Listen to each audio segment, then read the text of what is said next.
Hi everyone, it's Olga Zar from SEOSLY. Today I have a very special guest. This is Kaspar Szymanski. Kaspar, how are you doing? Olga, thank you. And thank you for having me on the show. It's a real pleasure. I'm humbled. I was looking forward to this opportunity to be on your show for a long time. Very excited to be here today. Yeah, I am super excited to have you here because I know you have so much knowledge, and I have so many questions for you, and I hope to pick your brains a lot, but I also want to get to know your story because I think this is a very fascinating one. So why don't we start by you just saying a word, a sentence about what you are up to in SEO and how you started, when you started, well, like what brought you to SEO? I'm super curious to learn. I'm humbled. You're very kind. Thank you.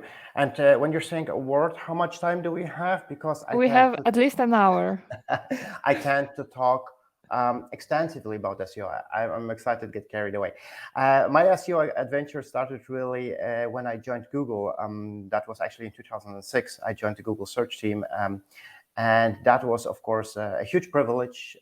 I didn't know it at the time, but it provided me with the opportunity to gain insights into how Google search really works.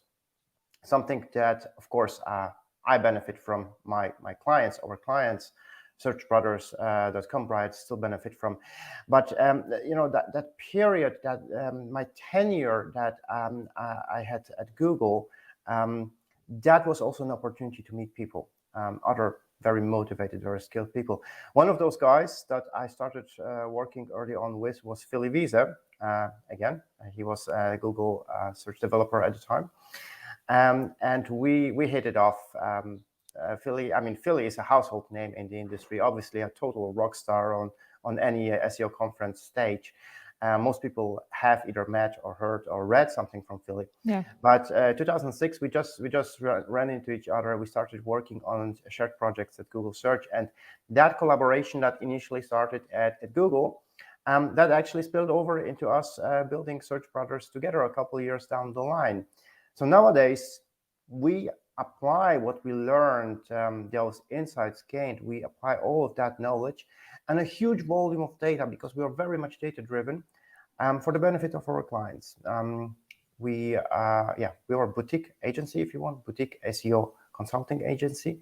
We help a handful of clients at any given time, typically in very competitive environments, which is obviously, as you know yourself, great fun, and it's a spectacular challenge. Just you're doing what you're loving, so this is fantastic.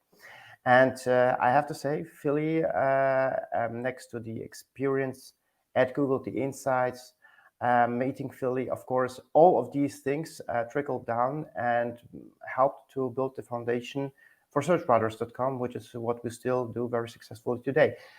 The activities, what we do, our job comes with a lot of benefits. The fun at work aside, I am privileged to participate in shows such as yours, that being one. Another one is going to conferences and speaking and sharing with the public, and that's something I'm tremendously enjoying. I've been doing this for now 17 years.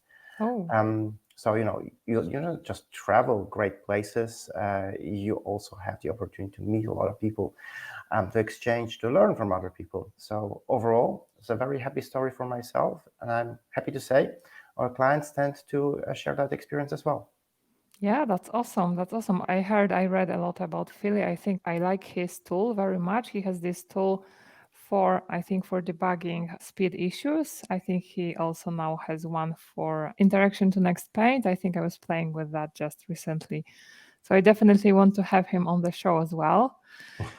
But talking about Search Brothers, can you give me even more details? Like, is there only the two of you, or are there more ex-Googlers there? What services exactly do you offer? Do you do standard things that people offer, like SEO audits, or is it more strategy oriented? Tell me more about it. Okay, yes and no. We do offer, of course, if you want, classic standard SEO audit, except it's not really standard, because it's really the stress, the factor that we really consider quite tremendously. That's really that's really technical factors, technical signals, and that's founded all on data. So when we work with a client side, especially when those are really rather substantial platforms, we crawl a lot. We crawl both on and off page. We utilize commercial tools. I believe we can mention on the show a couple of really good ones there. Deep crawl being one of my favorite nowadays, called Lumor. On crawl, Botify, Screaming Frog, you name it. Just to name a handful. There is, of course, Write, which is fantastic. We tap into data from linguist search tools, Majestic, Ahrefs, and of course Google Search Console and Bing Webmaster Tools. And as if you want the Google person or ex-Google fanboy, I'm the first one to say Bing Webmaster Tools is a treasure trove of data. So yeah, totally. it's very good. Very exactly right. You're on the same page. So we take all of that data, including the data we get from our own proprietary crawlers, both on and off page, factor that in. We dive, of course, into the code, but one thing that we do by default, which I feel at times is really being omitted, is the server log analysis. And one of my pet projects, I can talk about server logs and the benefits of it. Please do. Yeah, we really need to expand the time allocated for the show. I'm just kidding. No, of course we're gonna stick to this 1 hour, but we do tap into server logs, and at times we're talking about substantial volumes of data. But the benefit really is that having the critical volume of data, we're in a position to actually understand how does the crawlers and how do the algorithms understand website signals, because that's what SEO is really about, right? And SEO isn't really about the newest, fanciest trend that is being tossed around there. It really is about signal input. The output, the rankings, the success that we enjoy, the ultimate conversion is the result of the signals that we allow crawlers to pick up and to read and to interpret. So that's what we do. You asked about our team. The primary team is the two of us, myself and Philly Visa. We do actually all the heavyweight lifting. We do the actual analysis. Now, we do have a team managing the infrastructure, but they are not privy to client data. They would make sure that we're afloat, that everything is in order and working. But we are the faces, if you want, and actually the actual brains of the operation. I do believe that sums it up. And if you allow me, we can talk about server logs, but I don't want to monopolize too much. So I'll hand it over back to you if you want. Yeah. So I definitely want to talk about server logs, because this is something that I believe I also should spend more time on. And I think I will learn a lot from you. So you have server logs for, I don't know, let's say a week.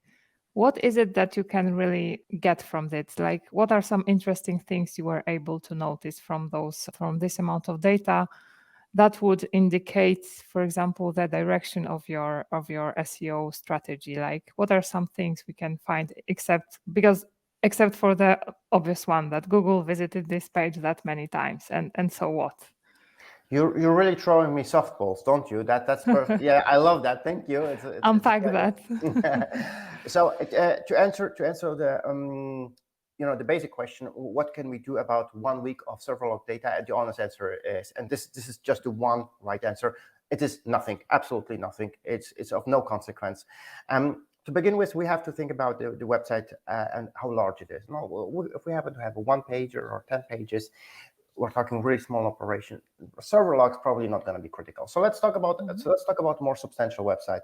Say 1,000 landing pages. Say maybe something really actually tangible. 100 million landing pages, right? That's a real platform.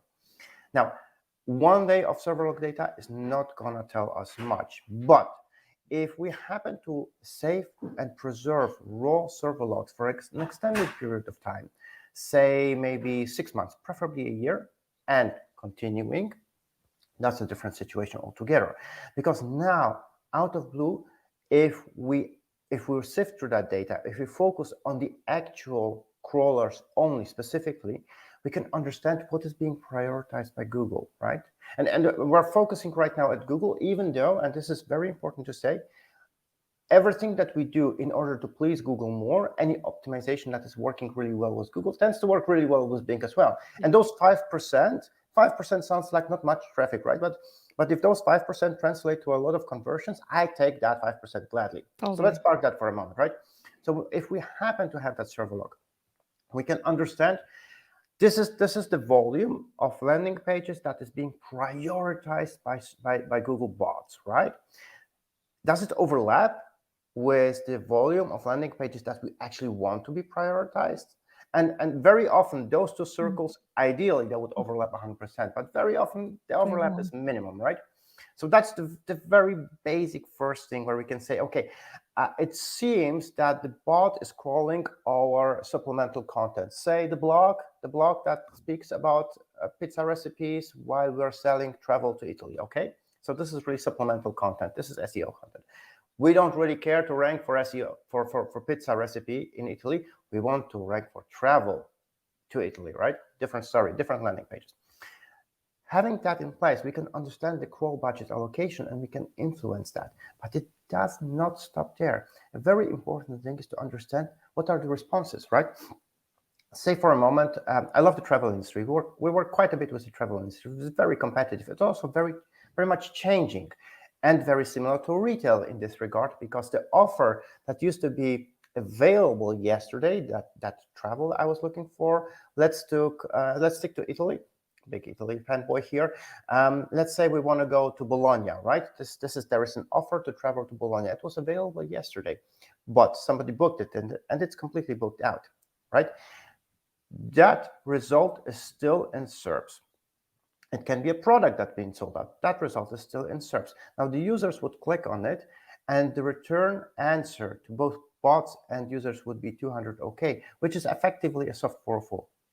Yeah. Right? Because the user signals, which is a whole different story, which you can talk about as well, because that's very important. So this is one of the critical factors as well.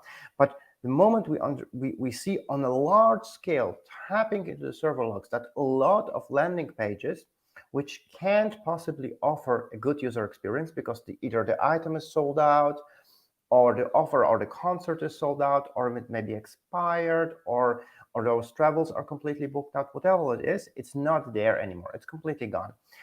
If we see that on a large scale, those return 200 OK, we can clearly identify a problem, the culprit, because those should be 404s, because the offer isn't there anymore, yet they are not. And this is standard. This is 9 out of 10 times. This is really happening, and you can probably empathize with that situation where you have to get that message across. We understand you want to rank for that particular product, so you still want to rank for travel to Bologna, but you don't actually have any travel offers to Bologna, so it's not in your best interest. So now we can revert for a moment with server logs in mind. We can revert for a moment to user signals and try and understand how this trickles down to user signals, right? Because those users that happen to go and let's assume for a moment those are also ranking, so high impression landing pages, possibly high CTR landing pages. So those users that are hell-bent on traveling to Bologna, obviously they're not going to be clicking around on the landing page. Most likely they will not do that. They will rather go back to Google Search, refine the query, or look for another result. And by doing that, they're telling Google with their behavior, this is not a good user experience. This is not what I was looking for. I've been disappointed. Google is determined to provide a good user experience. Consequently, the rankings for that landing page tank and ultimately for the website tank.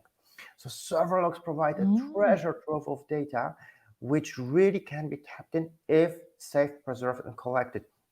And this is very important because frequently we hear two reasons why it's not possible. So once we had that conversation, once we presented all the benefits, the advantages of utilizing server logs, there is often, in the back of the room, there are two people raising their hands saying, this is very frequently, the legal team would be like, I'm not sure that's even legal. Well, it is, because you're only saving and preserving bot data, right? Has nothing to do with users.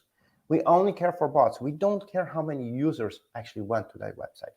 In order to utilize the data for SEO analysis, we want to understand how many bots went to crawl that website, that landing page.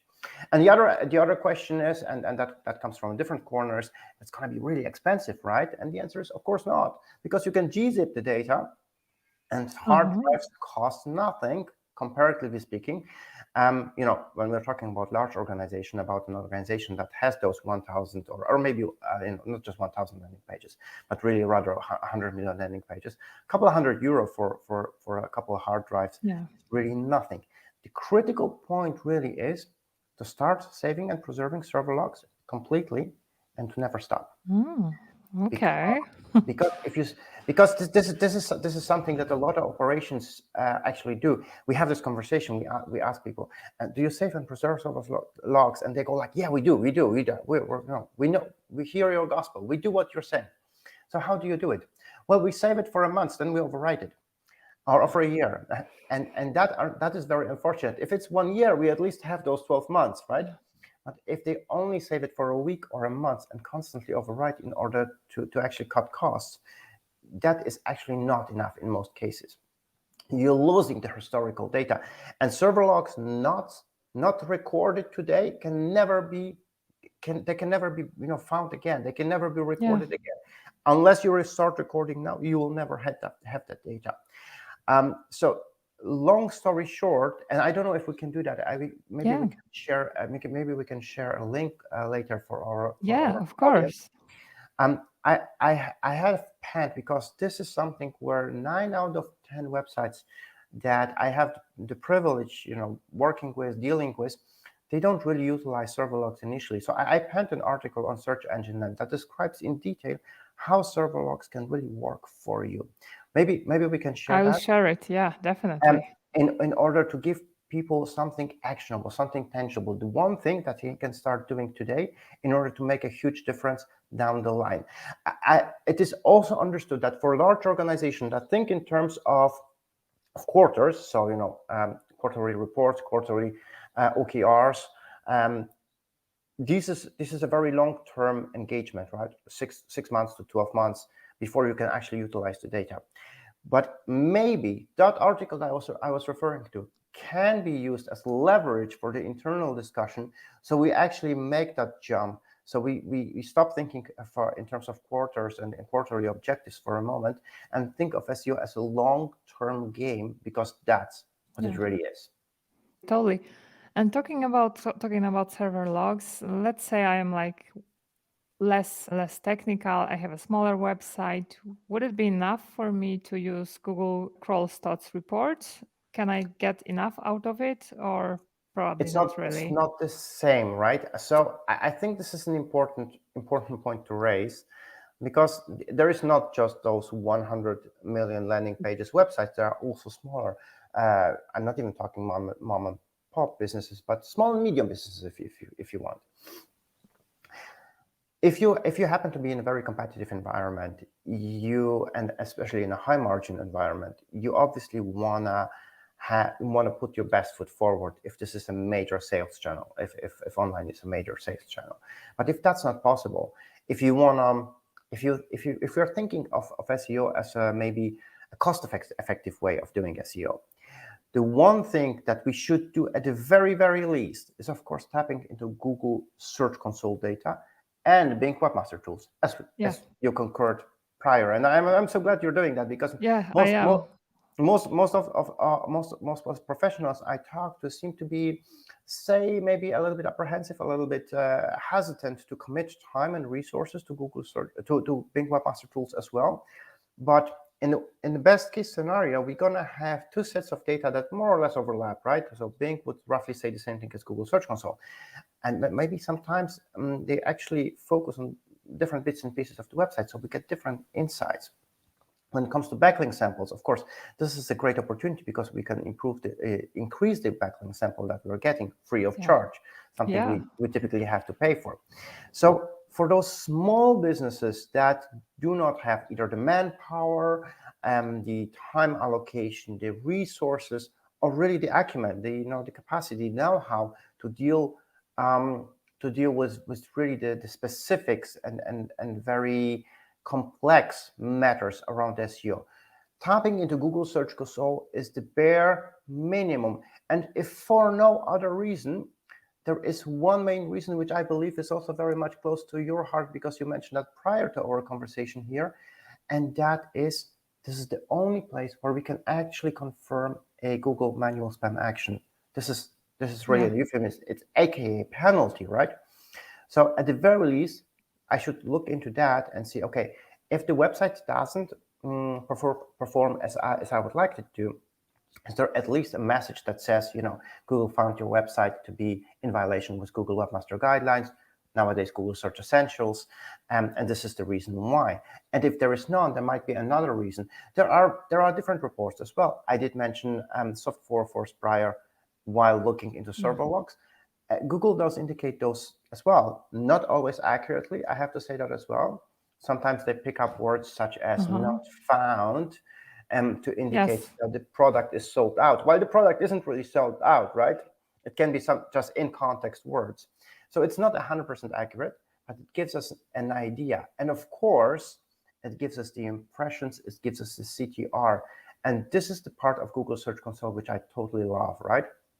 Because if we happen to look into high impression landing pages, so landing pages that already get a lot of exposure to users, which however have low CTR, this is totally low-hanging fruit. Yeah. The only thing we need to do is to make sure that the snippet is compelling enough for the users to actually click on it, right? We already have the traffic. We just need to, make this one little effort. So if the CTR is 0.1%, there's nothing you can do wrong about it as a webmaster or as a publisher, because no matter what you do, it's either going to be zero, which makes no difference, or it's going to grow. And if we happen to be talking about 15 million impressions in 3 months, and that's a treasure trove of traffic that you can tap into. So Google Search Console on every level, but particularly for those publishers and webmasters that don't really have the resources required to go to the next step. For those folks, Google Search Console is the bare minimum if you want. Yeah, totally.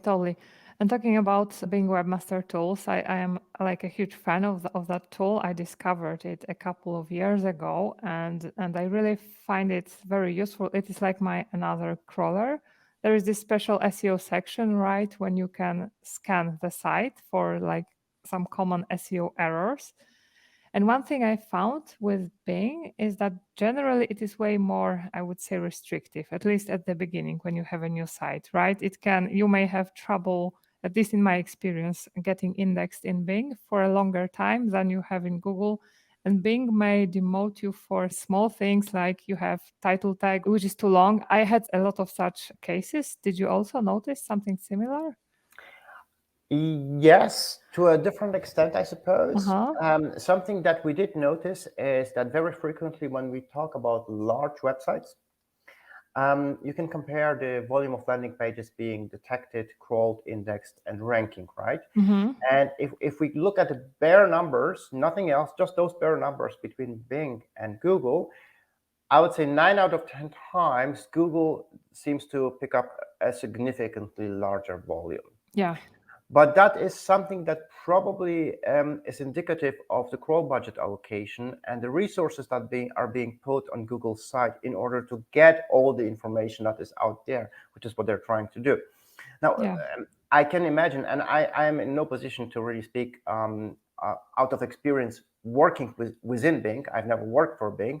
I have a couple of peers that used to work for Bing, so we talk to each other. But this is really just my personal opinion. It seems to be Bing isn't committing the same kind of resources. So the crawl budget allocation is less for large sites.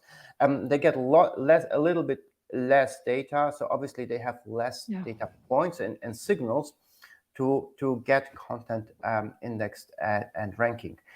That having said, I think one point is critically important when we talk about Bing, to give it a bit more of a wider context. A lot of businesses out there are absolutely dependent. We have to say that in these stark terms. They're absolutely dependent on the organic traffic forthcoming from Google, right? Which can be okay. However, it is a huge business liability because Totally. that traffic is not given, right? So we're talking only organic traffic. That traffic is not given. There can be a major update that weighs factors differently, and that traffic may not be forthcoming anymore. There can be a slip up on the server side. There can be an instance of the website being compromised and hacked. There can be a lot of scenarios where that traffic isn't forthcoming anymore, potentially for a longer period of time. It can be an issue with a Google Webmaster Guideline / Google Search Essentials violation, which translates to the same result. I have traffic, I have no traffic overnight anymore, and my business is suffering. And this is where Bing, direct traffic, and other sources come in. Because those 5% of traffic or market share that we talked about prior, that Bing currently has in a lot of markets, that traffic can be the remaining traffic that I'm still enjoying while I'm trying to figure out what's happening with Google traffic. Where did we go wrong? This is the traffic that translates to those conversions that keep the operation afloat.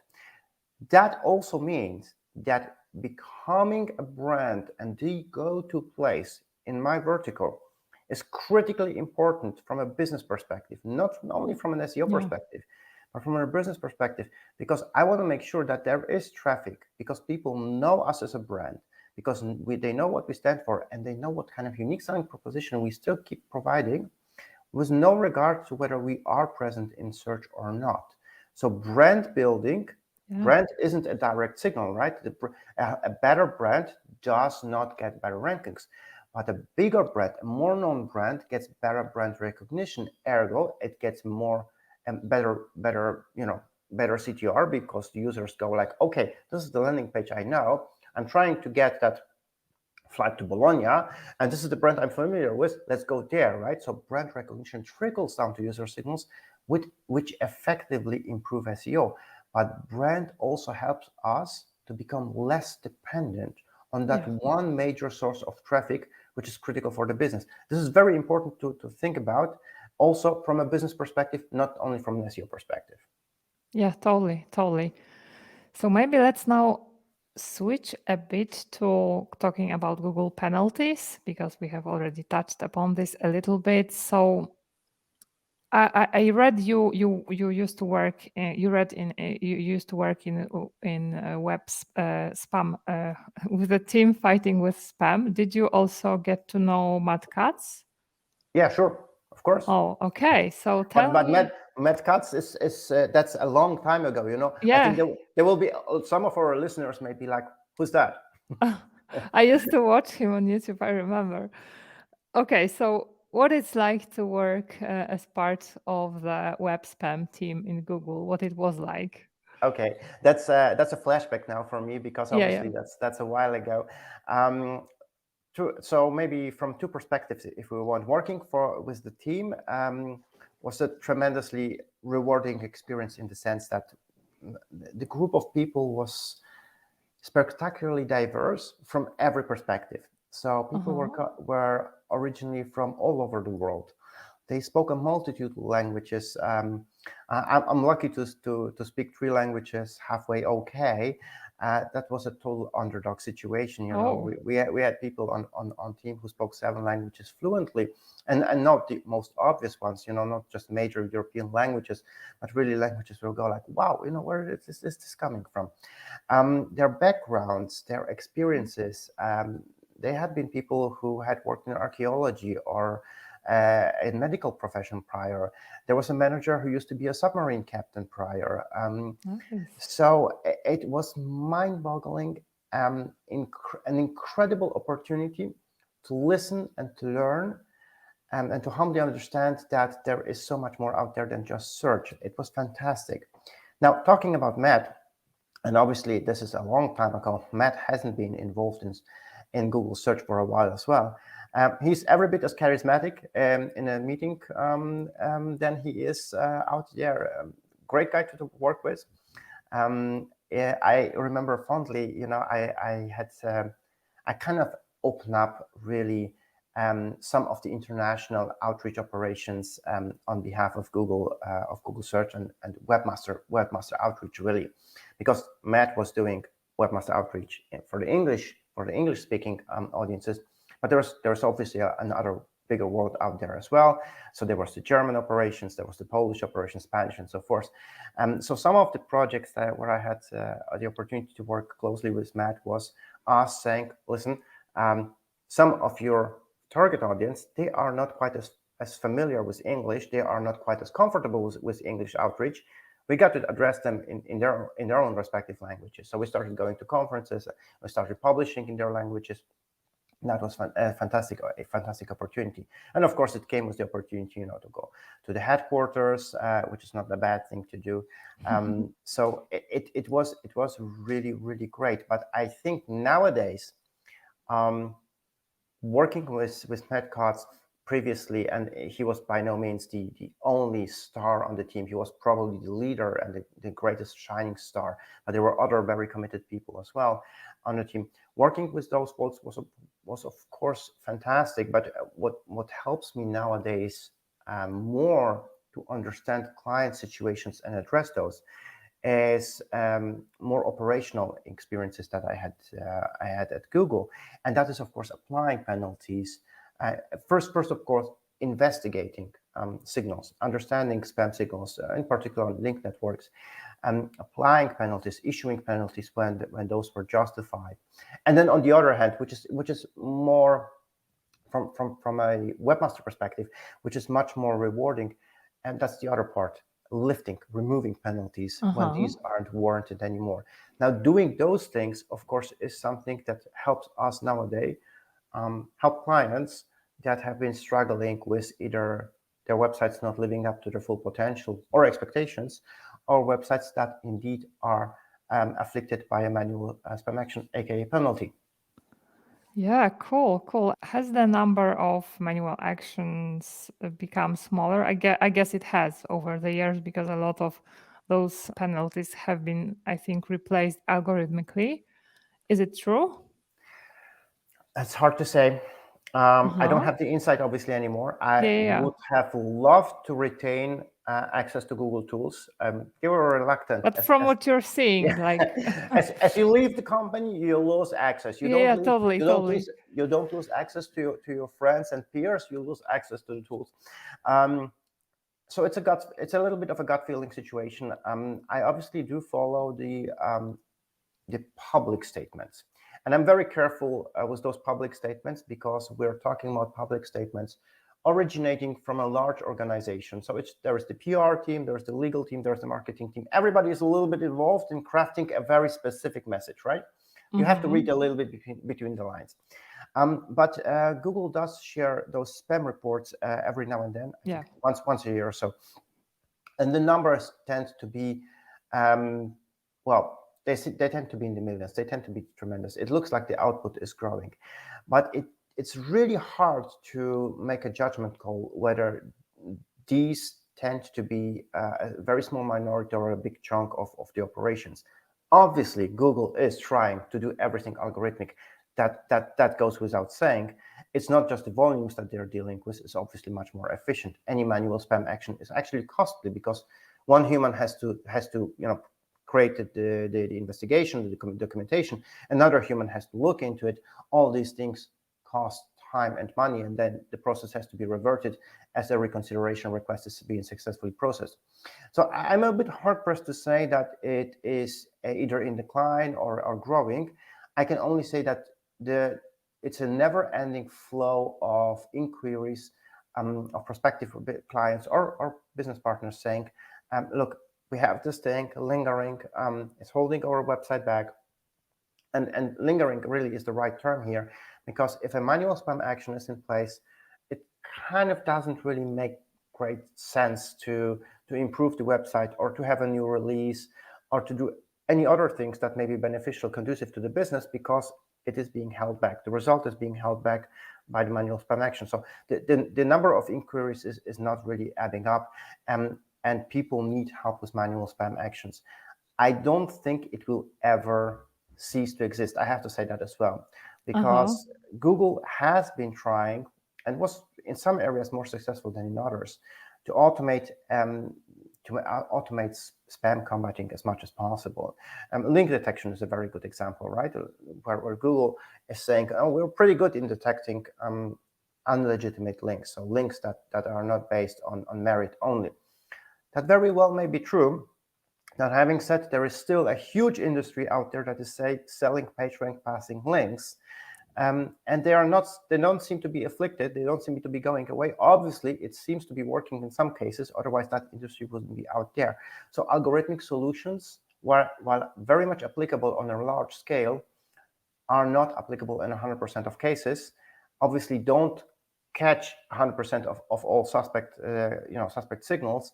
And for that reason, I do believe that manual spam actions are there to stay for the foreseeable time, which is not bad news for us as an industry in terms of, for publishers or webmasters, because a manual spam action has a couple of advantages in comparison to an algorithmic issue. The manual spam action is clearly defined in Google Search Console. It says, we suspect the website from having bought links that pass PageRank, and that's the reason why. It's not very elaborative. There is not a lot of examples, but at least we have a hint. We know where this is coming from. We know this is the reason why Google doesn't trust our backlink signals anymore, or maybe it's content signals. It's actually quite specific. The message is quite specific. Now, it also can be fixed, and we would see after applying for reconsideration request, which is a dedicated process. Actually, the application itself is processed by humans. And we would see once it's been approved, the message goes away, and we can focus on improving the website again and growing in SERPs. In comparison to that, any algorithmic issue doesn't trigger necessarily a message, right? So if the website tanks in organic search, all right, we have to check first, right? Maybe there's a correlation with an update, right? If there was a correlation with a Google update that focuses on quality, that may give us a hint. But say for a moment something else changed. Say for a moment that the IT team or the developers unintentionally opened up the staging server, and the staging server is completely now indexing everything and canalizing to self. That would be a critical issue, which is unrelated to anything that Google does, right? Yeah. And these things actually do happen. So with an algorithmic issue where signals don't seem to be conveying the message to search engines that we want, we have to actually investigate first. It's a much more in-depth situation. That's where audit isn't warranted. That's where an audit is critically necessary in order to move forward. So these are two different things. I don't necessarily see penalties as a terribly bad thing for two reasons. They can be fixed, and very, very often these situations where webmaster or publisher almost gets a heart attack because they get a message that is really scary. It can be the beginning of new growth. Big organizations are often reluctant to change anything, right? Especially when we think in terms of quarters. If I happen to be a C-level manager, I want to have the results next quarter. And with search, this is not a given. Now, the moment that the website is already suffering, that's a different situation. That the pain is already there. This is the moment where approval becomes much more feasible because everybody is recognizing that action is warranted. So the manual spam action, the penalty, or even the website tanking without a penalty can be the beginning of actually new growth, not just to the same level, but way beyond that once the ballast and the legacy has been tackled. Yeah, totally. That's a very, very positive, different way of looking at manual penalties, and I really would like more people to look at this way. And talking about getting to know whether it is whether it is Google algorithmically penalizing you or it is something else. Something I do is I simply compare Bing traffic, organic traffic to Google. And if they correlate, then usually this indicates this is a technical thing. If there is just a drop in Google, usually it means Google is is having issues with you. And it's another instance where we can see having more data points as an advantage. Yeah, totally. And can you share, is there something you can share about the process of a manual reviewing the site? What does it look like? At least as much as you can share, of course. Without getting in trouble because of the NDA, right? Yes. Right. Not in much detail, but there is most definitely a very dedicated team of humans. This is a manual process, if you want. Experience is a big part of it. Peer checks is a big part of it. And I want to say, and this is not widely known, hunch, a spider sense. Like Spider-Man's having that spidey sense, and something is coming up. That sense is something that is was being developed at my time and the team. And obviously it is a little bit of a hunt. You want to find the result. On the other hand, in doubt, you always decide in favor. You always decide in favor of the potential culprit or the website. And it is a hunt situation where you're investigating. Over time, however, you do develop that sixth sense. You can take a look at the website, and you can not straightforward tell this is what's happening, but you know what you're looking for. You have an inkling. You may find what you're looking for, the confirmation of your suspicion in a particular area. May that be the content, may that be an off-page situation. And of course, it also depends very much on the vertical. Some verticals, we have to say that, some verticals are very, very prone to link building. They're very competitive, and at times it's hard to find any major players that have not done link building at some point in time. On the other hand, of course, there are plenty of verticals and even more websites out there where no link building is happening at all. In fact, most of the websites have none or almost no backlinks, and they don't really care for it because their focus is a different one, and they don't really need to do that. They don't need to build links in order to be successful, which would bring us to another very important part of operating a website, being successful and doing SEO, which is the unique selling proposition. So when we can talk about a unique selling proposition in a moment, but when we talk about the operation at Google, obviously there is no better way than applying for a position at Google search and getting in and gaining all that experience. This is, however, not really going in detail about how the operation works is not really something that has been published to the best of my knowledge. I will not be the first one to do that. It is exciting work. I want to say that straight away. And it's great fun. However, the most fun part of that, the most enjoyable part of that work for myself was twofold. On the one hand, it was really lifting those penalties, especially when a website was getting back in Google's good grace, they fixed whatever it was, and they could again gain visibility for the relevant reasons. And the other part is, of course, the opportunity to engage, to speak on behalf of a major brand, if not the major brand, and a product that is so helpful to human lives in such a massive way, to speak on behalf of that product or part of that product. And also engage with the audience. And a big part of the audience, I'm not sure if that's widely known, a big part of the audience are so-called super users or people that are very committed within Google Webmaster forums. Working with that community, helping those guys, but also them helping us, talking to each other, learning from each other, meeting in person, be that while traveling or at dedicated events. That was fantastic. That human part of the whole operation is really make a huge difference, and which gave one the impression that we could together make a substantial difference.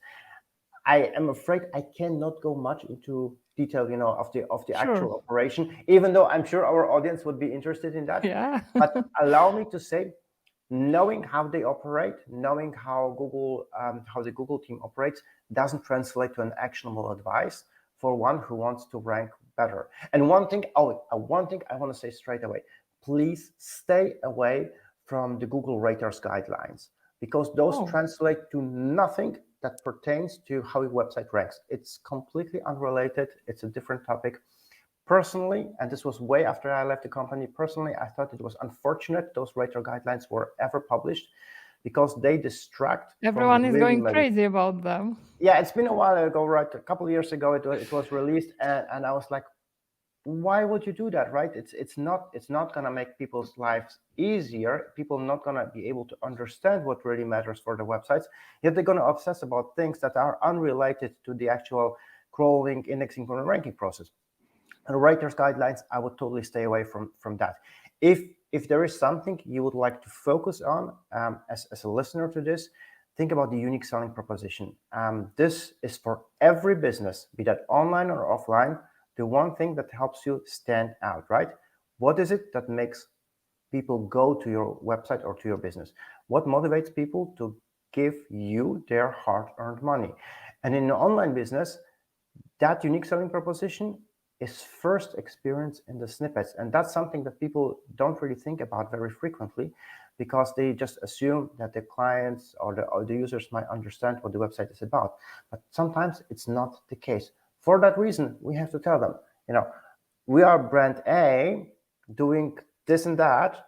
And the reason why we're special, the reason why we're the right match for you is this. And this has to be defined.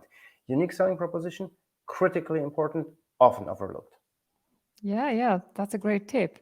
And even though Google often sometimes rewrites your meta description, your title, right? Yeah. If you leave it like blank, you are totally leaving it to chance. If you still put time to do something unique, create something unique, there is at least a chance that at least part of it will be shown, right? Yes, and this is, in order to maybe also touch on AI, because it's on so many people's minds these days. And this is a great opportunity to apply AI. What's being tossed around as AI? It's actually a language model, but let's say AI for simplicity's sake, because that's what's the trend nowadays.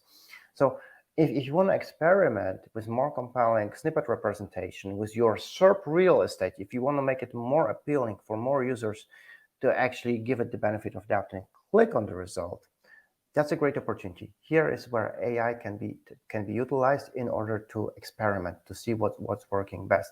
You don't have to do that manually, and obviously it's difficult at times, because with those 100 million landing pages that we keep talking about, you can optimize every single one of them off the bat. But you can start with high impression and low CTR potential cash cows and see where it goes, and build a case in order to get more resources in order to improve a larger section of the website.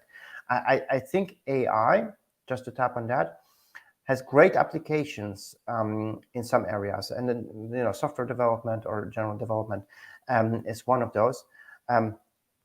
It is, however, about the signal input still. Just to revert back to what we were saying at the beginning, how we create the data, how we create the content, because data equally well can be content. How we do those things is not so important as how the quality turns out to be and how it's read and understood by search engine first crawlers, then algorithms, of course. Yeah, totally. And maybe one more question about manual actions. So Yes. a while ago, I was like reading Google documentation, and the actual list of those manual action is quite long. I used to think, and I think a lot of people still think, that manual action is usually for links. But can you talk about different types of manual actions, maybe the ones you have direct experience with, and which ones were used to be like the most popular ones or the least popular ones? I'm very curious again to learn this. Absolutely. Now we're definitely going to go over time, because this is totally a pet project. So yes, of course, I did apply and lift any kind of penalties out there, and you're absolutely right saying it's not just about backlinks. And backlinks, the reason for a manual spam action, aka penalty, can be backlinks. It's not. It's maybe one of the more frequent ones. It is not the only one. The reasons for applying a penalty can be manifold. Back in the days, long time ago, it could have been cloaking, which is hardly ever used these days by major websites. Doorways, it's a very, very common one. So if we happen to have landing pages which actually redirect to another source, often a central source, be that a dedicated landing page or maybe the root, that's doorway behavior. That's something Google disapproves of, because the user is supposed to be able to access the actual content straight away off the bat without clicking through an intermediary landing page. So doorway behavior is something that can trigger a manual spam action. Low quality content very well can trigger a similar situation. And the consequences of those often can be described as a steep decline. So there is a drop in ranking, and subsequent the site often slowly declines further until further notice, until the issue is being addressed. I do want to, however, touch also, because there is a multitude of penalties out there, I do want to touch on one penalty which is very little known, and there is a very good reason for that, and that's a penalty, a manual spam action that is being applied for websites that actually sell page rank passing links. And that kind of penalty, you never ever hear anyone saying, "Oh, we got penalized because we are suspected of selling backlinks." And the reason for that is obvious. If you can think about the major media outlets out there, say the top 10 of any respective country, the majority of those do sell links. We have to say that. We know that. Totally. I we worked know, at SEO agencies. I know. exactly. You know that, or listeners know that. Google knows it. So those guys, they obviously utilize Google Search Console as well. They would get the message: we believe you're selling page rank passing links. It's part of your business model. It doesn't actually say that, but it's kind of a given. We don't trust the links that you send out anymore. Other than that, your website is fine. Now, none of those guys, none of those media outlets go out there and go to their customers that are paying for those backlinks and say, Stop buying them. Google caught us red-handed. What do we do now? Obviously, they do none of that, right? They keep selling those links, even though those links are obviously compromised. Now, those links are also a great source of identifying websites that are buying links. So it's actually a risk, right? It's actually a risk for their clients. The message is straightforward in Google Search Console. Obviously, it can be fixed. I rarely recall anybody saying, "We got a message that says we're selling links. We want to get rid of that. Can you help us fix that?" They don't care. They keep selling, right? This is something that is being left to linger. It's one of those penalties that where you can go ahead and wait until it expires. It takes a very long time, as any penalty, a couple of years. But it will be reapplied. It will be reissued once the site is being reviewed again, because the penalty expired over time. You can live with that. You can't live with a doorway website penalty. You can't live with that. You can't live with a low content, thin content penalty. You can't really live with a link buyer or a website that was identified as buying links penalty. But the website that sells links, you can probably live with that as well, and rank still really rather fairly well. So there's a multitude of those penalties, and they translate to different consequences, including a complete removal, which I have to say is very, very rare. It's a very severe penalty, because obviously even the site operator would return 0 results. So this is the nuclear option, if you want. And because there is so much ambiguity about that, because there is so many different information, there's so much information being disseminated about that, and different experiences, of course. I actually did write an article, which I would again be happy to share if you're willing to pass it on with our listeners. It's the ultimate Google penalty guide, which I published with Search Engine Land. It was one of the longest articles I've actually ever built. I drafted it. And as of today, it is, I think, one of the most useful ones, because it helps people understand these are the penalties, this is what they translate to, and this is how to fix them. This is the important part, right? Those penalties can be addressed. There is a reconsideration request process, a dedicated process that is specifically meant only for website operators and publishers that happen to have a penalty, and they want to get back into Google's good grace. They want to play again by Google Webmaster Guidelines / Google Search Essentials, that rule set. So they can submit a rationale. I used to process those rationales on Google's end. So if I may give you an advice, if you're a listener and in need of a reconsideration request, please be brief. This is very, very important. starting off with, hi, my name is John Doe. I'm the CEO of the John Doe Inc. company. I have 500 employees and a large family to support. Um, this is all nice. Yeah, I'm not going to go any further, but this is additional information that is really not useful in the context of the process for the person actually doing the work on Google's end. I would very much rather have preferred to get a message that says, hi, this is what we have done. Please have a look. Now, the what we have done part is important, right? If the website is penalized, is being penalized for backlinks, it doesn't really make great sense to remove the rich snippets or to tackle content issues, because that's not the reason. And the reason is backlinks. So I would rather prefer to have something along the lines of, we couldn't really remove those links, because let's face it, removing links is difficult.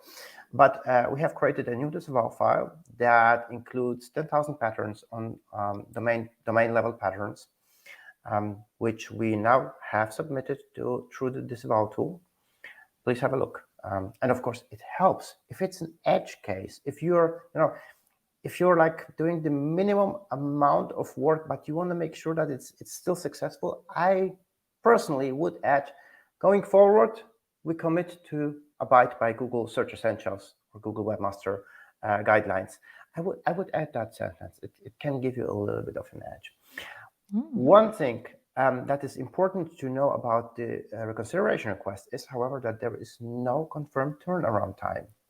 And this is that was supposed to be my next question. How long and why? Why so long? Small piece of information, right? Small piece, but critical, because sometimes my personal experience working with clients is Q4 is a good time, right? Q4 generally fewer products, so more time allocation to deal with reconsideration requests. But if you have a penalty, you don't have the luxury of waiting until Q4. We have experienced really anything between 8 hours and I really want to say almost 8 months. Well, 8 months would be probably an overstatement, but 4 months, anything is possible. So really swift, really quick responses, one way or the other, saying you're back on track, or the reconsideration request has been rejected, or really months-long waiting. Anything is possible, which is something to remember when we consciously choose to utilize black hat methods. And I'm the last person to say, it's every webmaster's personal choice. It's a business decision because it's a risk. It offers potential gains in a short period of time. And there's, of course, a price to be paid, a penalty possibly. If you're willing to do that as a webmaster, that's perfectly fine. It's your own risk. But be aware that fixing the issue down the line in the long game can take a very, very long time. And if you can deal with that, if this is acceptable, perfectly fine. But if this is something that would really impair your business, I would reconsider it. It will also help you sleep better at night if you're not fretting about the penalty, because you know what you're doing is really rather problematic. Another important thing about penalties that is also not widely known is that because there are so many different ones, there are penalties that tackle the SERP representation, so rich snippet penalties, if we're cutting corners there, content, different types of content, backlinks. All of these, they can be very specific, or they can be very, very general. So they can be applied in a granular way, if only bits and pieces of the website are in violation, or on a site level, and typically the message says so. And those penalties are not mutually exclusive, meaning if the website is having poor content, is also spamming rich snippets, and at the same time is buying on selling links, that's potentially 4 different penalties that can be applied. And of course, they have to be addressed separately, because this is different issues. It is rare to happen. It's rare to happen. Most businesses are not this adventurous to say, we're going to go full black hat, we don't care, whatever happens. But of course, it is a possibility. I have seen these cases prior. The good news is all of these can be fixed. The less optimistic perspective is it can take rather really long time. Yeah. Okay, cool. Yeah, that was so many knowledge bombs, so much knowledge. Like it's awesome. I'm going to probably create a lot of quote tweets out of this conversation because there is just so much good in it. And of course, the links you mentioned are probably by now linked somewhere below, so you can read them. And Casper, one final question: where can people find you, follow you? Because you are such a great the follow of the week, of the month at least, or even of the year for me. You're too kind, Olga. Thank you. Searchbrothers.com, as you can see right Yeah. next to my name, and that's our website. And if you wish to follow me, it's Cas_tweets, or just have a look at Twitter. I'm not difficult to find. I'm rather active on LinkedIn, I have to say. It's a professional network. Most among us utilize that as well. However, if you happen to be at a conference where I'm actually speaking and presenting, please come approach me. Let's talk face to face. It will be my pleasure. I'll make sure to answer your personal questions, what you really care about, or we're going to be talking about your friend's website if you want to do that. Whatever it is, it will be my pleasure to meet some of the followers face to face. And I want to utilize the opportunity to say, Olga, it was a real pleasure. Great being on the show. I'll be happy to come again if you want to have me in some time. Yeah, And of I'll course. talk to Philly so he can join the ranks of star speakers on that show. That's awesome. Thank you so much. And thank you, everyone. And see you in the next episode. Bye bye. Bye now. Thank you.